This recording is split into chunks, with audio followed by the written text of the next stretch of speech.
Hello, my name is Amanda Espinoza. I am currently attending Texas A&M University. I am working on my Master's of Science in Health Education.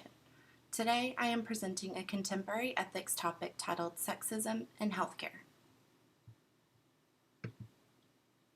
During this presentation, I will share with you what sexism in healthcare means and how it is affecting our communities.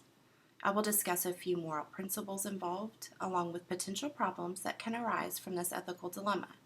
I have applied Robert Nash's 3 moral languages from our textbook to my analysis of the topic. And finally, I have proposed some solutions that I feel could ease the ethical tension that is arising from sexism in healthcare, along with my personal beliefs regarding this topic. What do I mean by sexism in healthcare? Well, there are biological differences between men and women, and even though we know this, many healthcare professionals prescribe treatments that are not accurate because they were developed to treat men. I also looked up sexism in the dictionary and found it to be attitudes or behavior based on stereotypes of sexual roles, and discrimination or devaluation based on a person's sex, as in restricted job opportunities, especially such discrimination directed against women. I believe that women are being discriminated against and devalued while receiving health care. How can healthcare professionals say that women and men are being regarded as equal when women's illness and disease are being treated with regimens designed specifically for men? So, what is the scope of this problem? Well, this affects women all over the world. The magnitude of the problem is just being discovered. Women can present symptoms differently than men, therefore misdiagnosis occurs. Women have only been in clinical trials for a little over 20 years when the United States National Institute of Health set up its Office of Research on Women's Health to increase the number of women in clinical trials. Moving on to the moral principles involved in this topic. Robert Nash presents moral issues as topics that incorporate rights and responsibility, human welfare, best interest, quality of life, and right or wrong.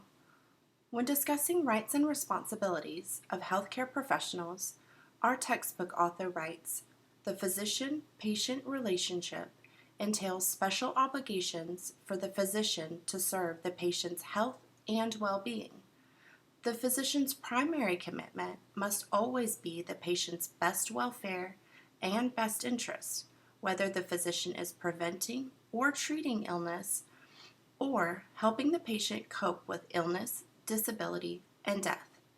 It has long been recognized that the health and well-being of the patient depends on a collaborative effort between the physician and the patient.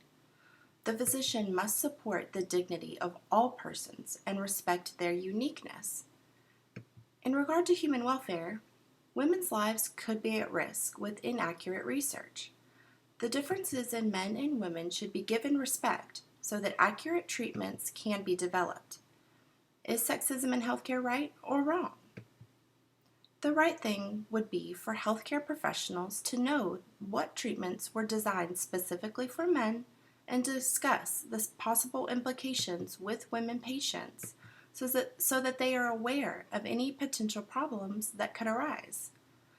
Healthcare professionals must provide the best welfare and best interest for women while respecting their uniqueness. Women are unique, they are different from men, and it is the responsibility of the healthcare professional to be aware of treatments known to be more effective for women. When women feel that they are not getting their needs met, ethical tension can arise. The fact that women are underrepresented in trials means that healthcare professionals do not have adequate research to effectively treat women, and this is a huge problem. For example, a survey study concluded that few U.S. medical schools have fully incorporated sex-based education into their curricula or offered women's health courses. Also, many healthcare professionals use the same communication strategies with women as they do with men, resulting in frustration on both sides. I have used Nash's 3 moral languages to analyze sexism in healthcare. Nash's first language, the language of background beliefs, reminded me that both patients and healthcare professionals come from varying religious and cultural backgrounds, which provides a foundation for their moral convictions. Due to time constraints, these background beliefs are inaccessible to each other, which could create barriers between healthcare professionals and women patients. Also, the culture of Western medical training has a strong impact on healthcare professionals' background beliefs. Using Nash's second moral language, the language of moral character, to explore sexism in healthcare, I appreciate the idea that patients, community members, and community leaders, along with healthcare professionals, have varying ingredients that create their moral character. Feelings and intuitions of women and healthcare professionals are some of the ingredients that can positively or negatively affect their relationship.